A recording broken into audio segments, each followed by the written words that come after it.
গ্রহণ করার জন্য আমি অনুরোধ আছে।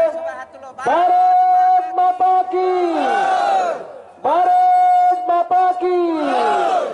নবাগতদেরকে হাজার হাজার স্বাগতম। ভারতীয় জনতা পার্টিদের পক্ষ থেকে নবাগতদেরকে হাজার হাজার স্বাগতম। এডিসি চংমারি নবস্কাঙ্গ তনৈ kokti salo haino hai samononi manikpur amsayo CPM Congress tai INPT bodol yakarei 35 family ni 64 voter 35 family ni 64 voter romkha BJP bodol ni bana yaphari borokno lamjak sokin harka salkatir prani MP Reboti Tripura manja khamchai ni MLA Shambulal Chakmano khobui hangkorni जनजाति मोर्चानि अजामारक आसालो Bharatiya Janata party जनजाति मोर्चानि साक्थारमं by सामननि Manikpur हातिवलुआ जिजाक पान्दाव कक साना थांगै सालकातिरपुरानि MP रेबुति Tripura शाखा মানিকপুরে আমাদের যে শক্তি কেন্দ্রের উদ্যোগে আজকের যে সংকল্প সভা সংকল্প অর্থাৎ এডিসিতে আমাদের সরকার গড়ার সংকল্প এই সংকল্প র্যালিতে আজকে অন্যান্য দল ছেড়ে CPM INPT এবং আরও বিভিন্ন আঞ্চলিক দল ছেড়ে আমাদের 35 পরিবার থেকে 64 ভোটার আমাদের দলে সামিল হয়েছে। এখানে অনেক পুরনো আমি এক দুজনের সঙ্গে যে কথা বললাম দীর্ঘদিন CPM যারা করেছেন কংগ্রেস বা INPT তারাও আজকে আমাদের দলে যোগদান করেছে। একটু আগে আমরা ভাষণ শুনেছিলাম আমাদের MLA সাহেব বলছিলেন যে 25 বছরে অনেক ব্রিজগুলি যেটা আমাদের ছামনুতে আসার জন্য খুব দরকার ছিল এইগুলি 15 বছর যাবৎ 12 বছর যাবৎ তারা করেনি। 10% কাজ করে অনেকটা বন্ধ ছিল, এরকম অনেক রাস্তা উল্লেখ করেছেন তিনি। মালিদরের কথা বলেছেন আরও বিভিন্ন জায়গায়। এইগুলি এখন যেভাবে দ্রুত হচ্ছে অথবা যেটা হওয়ার কথা ছিল না সেটা উনি দরবার করে আমাদের মন্ত্রীদের সঙ্গে আমাদের অফিসারদেরকে বিভিন্ন সময় চাপ দিয়ে তিনি শুরু করেছেন সেটা কাজ করানো।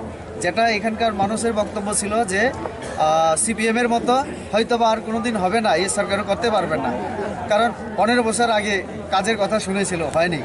কিন্তু এই 2-2.5 বছর 3 বছরে যেভাবে আদায় করেছেন উনি বা কাজ করাতে শুরু করেছেন তাতে আমাদের মানুষের ভরসা আস্থা আমাদের উপরে, পার্টির উপরে, নেতৃত্বের উপরে বেড়ে গেছে, আমাদের MLA-র উপরে বেড়ে গেছে।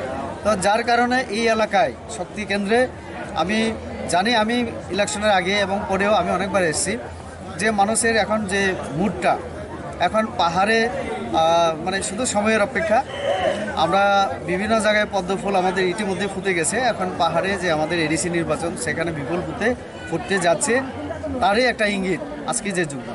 আচ্ছা, বেশ কিছুদিন ধরে লকডাউনের আগ থেকেও দেখছি আপনাদের বিভিন্ন ছোটো ছোটো জনসভার মধ্য দিয়ে এসে জয়েনিং হচ্ছে। তো 1-1.5 বছর ধরে জয়েনিং হচ্ছে, সামনে এডিসি নির্বাচন, সেই জয়েনিংটা কি শক্তি বৃদ্ধির জন্য না যারা আসছে দলে তারা নিজে বিজেপি সরকারের মতাদর্শে বা উন্নয়নের পক্ষে আসছে? বিজেপি সবসময় সংগঠন করে থাকে, সাংগঠনিক কাজকর্ম আমরা চালিয়ে যাই, সেটা আমাদের পার্টির একটা নীতি যে কর্মী তৈরি করা, ভালো কর্মী তৈরি করা এবং তাদেরকে নীতি আদর্শে শিক্ষিত করে তোলা, রাজনৈতিক শিক্ষায় শিক্ষিত করে তোলা এবং আমাদের এলাকা, আমাদের রাজ্যের, আমাদের দেশের সমস্যা সম্পর্কে ওয়াকিবহাল করা, অবহিত করা, অন্যদিকে আমাদের অধিকার সম্পর্কে, আমাদের কর্তব্য সম্পর্কে আমরা ওয়াকিবহাল করি। পাশাপাশি নিশ্চয়ই আমরা ত্রিপুরা রাজ্য অনেক পিছিয়ে, আমাদের বিকাশ দরকার, উন্নতি দরকার। তো আমরা এইগুলি বিভিন্ন সময় যেভাবে আমরা কথা বলি এবং আমাদের সরকার যেভাবে মোদী সরকার এবং আমাদের বিপ্লব দেবজি নেতৃত্বে রাজ্য সরকার এই রাজ্যের জন্য যেভাবে করছেন এটা অবশ্যই আমাদের মানুষ এখন বুঝতে পেরেছে যে এই পার্টি একমাত্র বিকাশের কথা বলে, আর বিকাশ ছাড়া আমাদের কোনো বিকল্প কোনো উপায়ও নেই এবং আমাদের এই রাজ্যকে অন্যান্য রাজ্যের সাথে আমরাও এগিয়ে নিয়ে যেতে চাই।